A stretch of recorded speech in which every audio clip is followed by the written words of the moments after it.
লিমানিল মুলকুল ইয়াউম লিল্লাহিল ওয়াহিদিল কাহ্হার।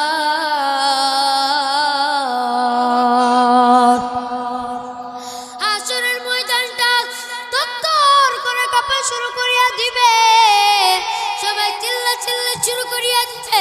আল্লাহ ওই দিক থেকে চিল্লাইবে, ওয়া কারু ওয়া মাকারুল্লাহ ওয়াল্লাহু খায়রুল মাকিরিন। হাসরের ময়দানটা তত্তর করে কাঁপা শুরু করিয়া দিবে, সবাই চিল্লা চিল্লি শুরু করিয়া দিবে, সবাই দৌড়াদৌড়ি শুরু করিয়া দিবে।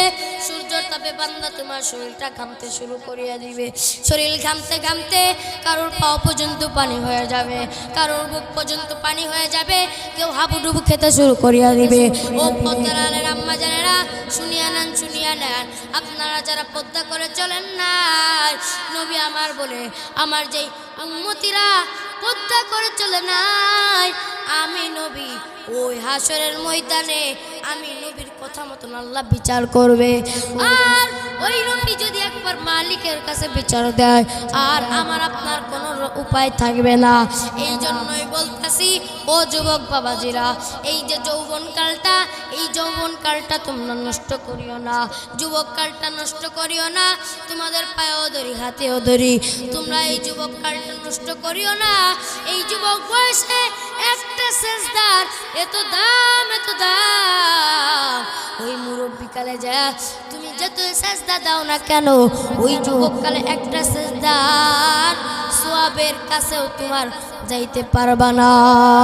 বান্দা বান্দিরা দাঁড়ায়া পড়, দাঁড়ায়া পড়।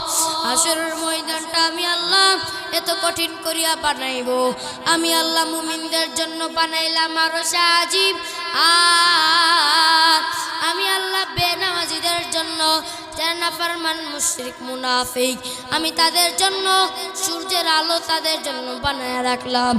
ও বান্দা, এই দুনিয়াতে সূর্য তাপ দেয়, আল্লাহ পাক রব্বুল আলামিন বলে এই সূর্য তাপ দেয় এত দূরের থেকে, এত দূরের থেকে তাপ দেয়, আমি আপনি সেই সূর্যের তাপ সহ্য করতে পারি না। কিন্তু হাসরের ময়দানে আল্লাহ পাক রব্বুল আলামিন বান্দা, দুনিয়াতে আমি আল্লাহ সূর্য 2,9,30,00,000 মাইল দূর থেকে সূর্যের তাপ আমি আল্লাহ ছাড়ছি, এটাই তুমি সহ্য করতে পারো না। হাসরের ময়দানে যখন আধা হাত উপরে তোমার সূর্য নামায়া দিবে, বান্দা তোমার মাথার আধা হাত উপরে যখন সূর্যটা নামায়া দিবে, তুমি কেমনে সূর্যের তাপ সহ্য করবা? আমার মালিক ডাকতে বলে, এই সূর্যের তাপ বান্দা তুমি কখনো সহ্য করতে পারবা না, কারণ এই সূর্যের তাপ এত ভয়ঙ্কর, এত ভয়ঙ্কর, এত ভয়ঙ্কর।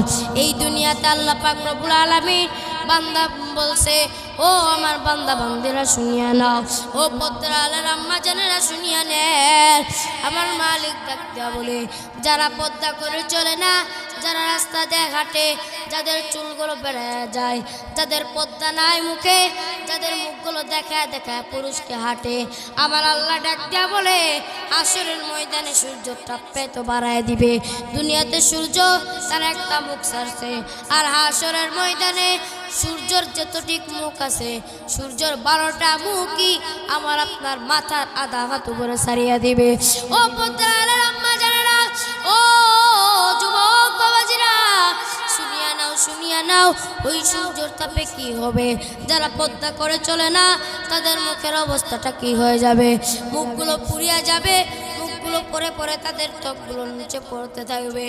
তাদের এই যারা পদ্মা করে চলতো না, পুরুষকে দেখে দেখে যারা চলতো, তাদের এই গায়ের পশম, গায়ের চামড়াগুলো খুশিয়া খুশিয়া পড়িয়া যাবে, সবাই চিল্লা চিল্লি শুরু করিয়া দিবে।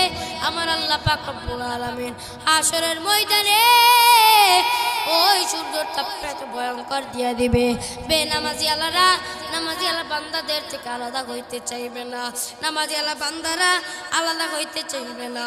এবার আল্লাহ ডাক দিয়া বলবে, কি জন্য তোমরা আলাদা হইবা না? এবার বেনামাজিরা ডাক দিয়া বলে, ও আসমানের মালিক, দুনিয়াতে যেই সময় ছিলাম এক নদীতে গোসল করতাম, এক গাছের ফল খেয়ে বাস করতাম। এক নদীতে গোসল করতাম, এক গিলাসে পানি খাইছি কত, এক গাছের ফল খাইছি কত, এক দোকানের থেকে কত কেনাকাটা করছি।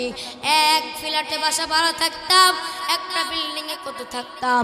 আল্লাহ পাক রব্বুল আলামিন বলবে আজকে ওই দিন আল্লাহ, যারা বেনামাজি তারা আলাদা হইয়া যাও, নামাজি আলা বান্দারা আলাদা হইয়া যাও। বেনামাজি নামাজি আলা আলাদা হইতে চাইবে না। আমার মালিক